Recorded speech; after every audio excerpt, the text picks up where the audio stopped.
Hey guys what's up, क्या हाल चाल। आशा करता हूँ सब लोग खुश होंगे, अच्छे होंगे, सबकी तैयारी अच्छी होगी। इलाहाबाद हाई कोर्ट और पटना हाई कोर्ट की भर्ती आई हुई है ग्रुप सी और ग्रुप डी की, जिसके अंदर हिंदी के भी प्रश्न पूछे जाएंगे और हिंदी बहुत मेजर रोल करेगी। तो उसके लिए मैं हिंदी स्टार्ट कर रहा हूँ। हिंदी की क्लास 1 है। पहली क्लास में मैं आपको वर्णमाला बताऊँगा, तो आप इस नोट को नोट करते रहिए। और इसके बाद इसी क्लास में, मतलब ऐसे ही हिंदी की क्लास में पहले मैं थ्योरी कराऊँगा और फिर मैं क्वेश्चन कराऊँगा, ठीक है।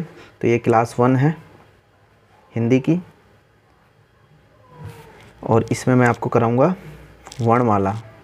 ओके, देखिए वर्ण और अक्षर। सबसे पहले वर्ण और अक्षर के बारे में जानिए। वर्ण क्या होता है? देखो, वर्ण क्या होता है? वर्ण होता है शब्द की सबसे छोटी इकाई, ठीक है। शब्द की सबसे छोटी इकाई को वर्ण कहते हैं। सबसे छोटी इकाई, आप इसी तरीके से नोट्स बना सकते हैं, लिख सकते हैं। वर्ण क्या होता है? शब्द की सबसे छोटी इकाई को वर्ण कहते हैं। ओके, और अक्षर क्या होता है? अक्षर अक्षर होता है उच्चारण की सबसे छोटी इकाई। उच्चारण की सबसे छोटी इकाई, सबसे छोटी इकाई। ओके, जैसे कि देखो, जैसे मतलब मैं आपको एक एग्जांपल बताता हूँ। जैसे कि देखो क, अब ये का अक्षर नहीं है, ये वर्ण है, ठीक है। ये वर्ण है, ठीक है। हम इसको अकेले नहीं बोल सकते हैं, ठीक है। का जब हम बोलेंगे तो इस क में हम प्लस अ करेंगे, तब ये बनेगा क। और ये जो क है ये हो जाता है आपका अक्षर, ठीक है। यानी कि ये उच्चारण की सबसे छोटी इकाई है और ये वर्ण है, ठीक है। तो अब आप समझ गए, वर्ण और अक्षर में अंतर समझ गए, ठीक है। ये वर्ण है आपका क, यहाँ पे मतलब क है और ये अ है, ये वर्ण है। और ये आपका जब इसके अंदर आ मिला तो ये अक्षर बन गया, ठीक है। देखो, स्वर के केस में दोनों ही सेम होता है। जो स्वर होते हैं वो वर्ण और अक्षर दोनों ही होते हैं स्वर, ठीक है। जो स्वर होता है ना, स्वर के केस में दोनों सेम होते हैं, दोनों सेम होते हैं। ओके, और व्यंजन के केस में अलग अलग होते हैं। ये है ना, ये व्यंजन है, तो इसके केस में अलग अलग होता है, ठीक है। तो व्यंजन के केस में देखो, इसको आप बस नॉर्मली नोट करके रखो। ऐसा नहीं है कि ये बहुत हार्ड चीज़ है और इससे क्वेश्चन बनता है। ये केवल एक नॉर्मल आपको ज्ञान होना चाहिए, ठीक है। व्यंजन में अलग अलग होता है। बस मैं आपको लिखवा रहा हूँ कि ये शुरुआत है हिंदी का, तो आपको ये पता होना चाहिए कि वर्ण क्या है, अक्षर क्या है, समझे। सिंपल से याद रखो कि अक्षर जो होता है ना, वो मतलब दो चीज़ों से मिलके ही बनता है। कभी अक्षर को अकेला नहीं बोल सकते।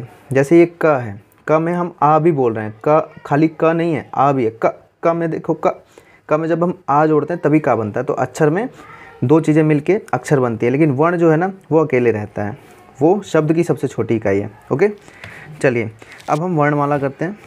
देखो, वर्णमाला, वर्णों के व्यवस्थित क्रम को वर्णमाला कहा जाता है, ठीक है।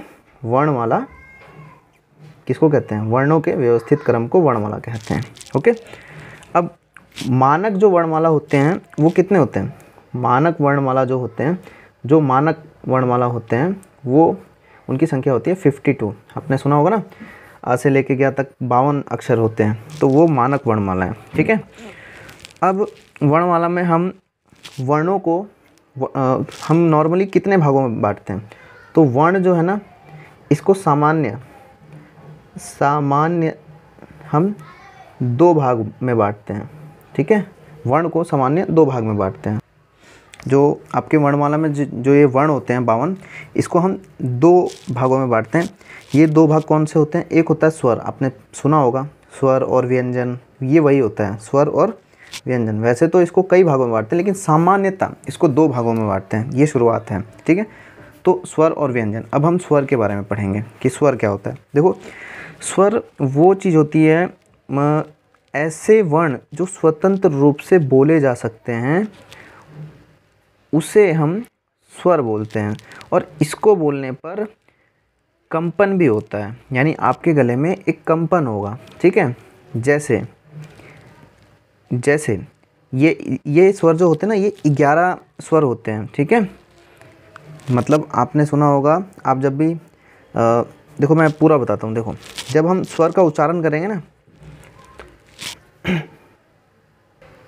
देखिए स्वर और व्यंजन, हमने वर्णों को दो भागों में बांट दिया है। ओके, मैं यहाँ पे पहले से ही मतलब लिख के रखा हूँ ताकि बहुत जल्दी क्लास कंप्लीट हो, लिखने में बहुत टाइम लगता है। ओके, तो देखिए स्वर और व्यंजन, इसको हम दो भागों में बांटते हैं। अब स्वर वो होते हैं ऐसे वर्ण जो स्वतंत्र रूप से बोले जा सकते हैं, स्वर कहलाते हैं। सभी स्वरों को बोलने में कंपन भी होता है, यानी आपके गले में एक वाइब्रेशन होगी।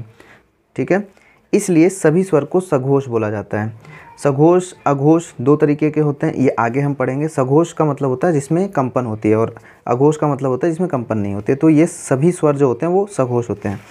अब जो स्वर और व्यंजन है इसको देखते कि कितने प्रकार के होते हैं। देखो स्वर जो होते हैं वो 11 प्रकार के होते हैं और व्यंजन जो होते हैं वो टोटल 41 होते हैं, दोनों मिला के 52 होते हैं। अब स्वर तो हमने पढ़ लिया, अब हम पढ़ते हैं व्यंजन। व्यंजन में क्या क्या होता है? 33 मूल व्यंजन होते हैं, 2 अयोगवाह व्यंजन होते हैं, 2 द्विगुण व्यंजन होते हैं और 4 संयुक्त व्यंजन होते हैं।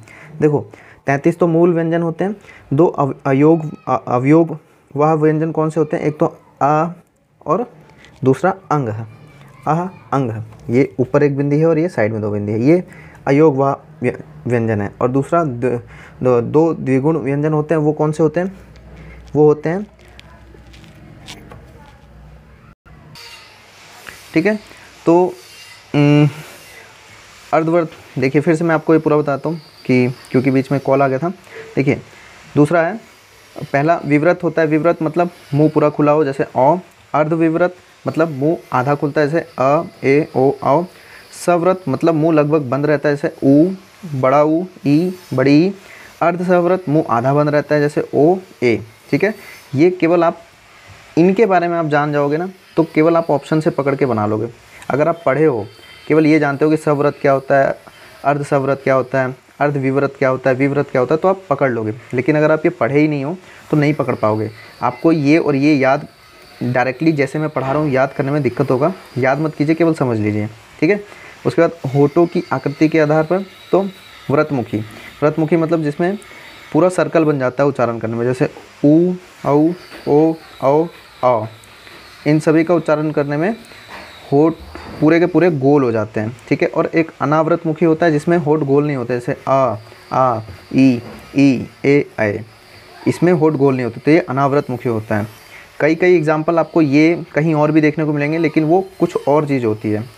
ठीक है, इन्हीं 52 वर्ण में से सब अलग अलग होता है और कई चीज़ कई टॉपिक में आ जाती हैं। जैसे यहाँ पे अ इसमें भी है, अ किसी और में भी होगा, तो आपको जो पूछा जाएगा उस हिसाब से आंसर देना है। तो अनावृतमुखी पूछ रहा है कि इसमें अनावृतमुखी कौन सा है, तो आपको ये देखना है कि किसका उच्चारण करते हुए आपका मुंह गोल नहीं होता है। तो ऑप्शन में देखेंगे, जब उच्चारण करेंगे तो आप पकड़ लेंगे। तो अ आ ई ए ये अनावृतमुखी होता है। अब 5वां हम देखेंगे कि हवा के नाक या मुख से निकलने के आधार पे, यानी कि हवा के जब आप बोलते हो तो हवा मुंह से और नाक से भी निकलती है। तो एक अनुनासिक होता है जिसमें दोनों से निकलती है, मुंह और नाक से निकलती है, तो वो एक ही शब्द होता है आ, और एक होता है पंचमाक्षर। ये पंचमाक्षर हम आगे पढ़ेंगे, बाकी आप यही पकड़िए कि आ जो होता है, जब आ बोलेंगे हम आ तो मुंह और नाक से हवा निकलेगी, तो ये होता है अनुनासिक। और एक होता है निरानुनासिक। निरानुनासिक जो होता है वो हवा केवल मुख से निकलती है, इसका उच्चारण आप करेंगे आ ऊ ई। इसमें केवल मुंह से ही हवा निकलती है, नाक से नहीं निकलती। ठीक है, तो ये आपके हिंदी की वर्ण व्यवस्था है। अब मैं नेक्स्ट क्लास में आपको इस पे बेस्ड क्वेश्चन कराऊंगा। देखिए ये क्लास अगर आप नॉर्मली यूट्यूब पे किसी की करेंगे तो 1 घंटे में वो लोग इतना ही बताते हैं, घुमा फिरा के, बहुत ज़्यादा बोल के इधर उधर करके, और मैं आपको केवल 10 मिनट में 1 घंटे का मटेरियल दे रहा हूँ। आपको इसको अच्छे से लिखना है, बार बार प्रैक्टिस करना है, उसके बाद इसका क्वेश्चन मैं अगली क्लास में अपलोड करूँगा, आप देखना। ठीक है, तो हिंदी की क्लास कैसी लगी बताना, और सपोर्ट करो यार, सब्सक्राइब करो, शेयर करो, लोगों को बताओ, क्योंकि जब से मैंने पढ़ाना शुरू किया है व्यूज़ बिल्कुल नहीं आते हैं। अगर मैं मतलब थोड़ी वैसी बात करूं तो लोग बहुत ज़्यादा देखते हैं, अगर मैं मोटिवेशन दूं तो बहुत ज़्यादा देखते हैं, लेकिन पढ़ना कोई नहीं चाहता। मैं पढ़ा रहा हूं तो कोई भी नहीं देख रहा है। प्लीज़ कृपया करके मेहनत कीजिए, और इस तरीके से ही मेहनत सफल होती है। आप 10 मिनट का कंटेंट को 1-1 घंटे लगा के देखेंगे तो इससे आपका बहुत ज़्यादा लॉस है, क्योंकि दिमाग की कैपेसिटी बहुत कम होती है।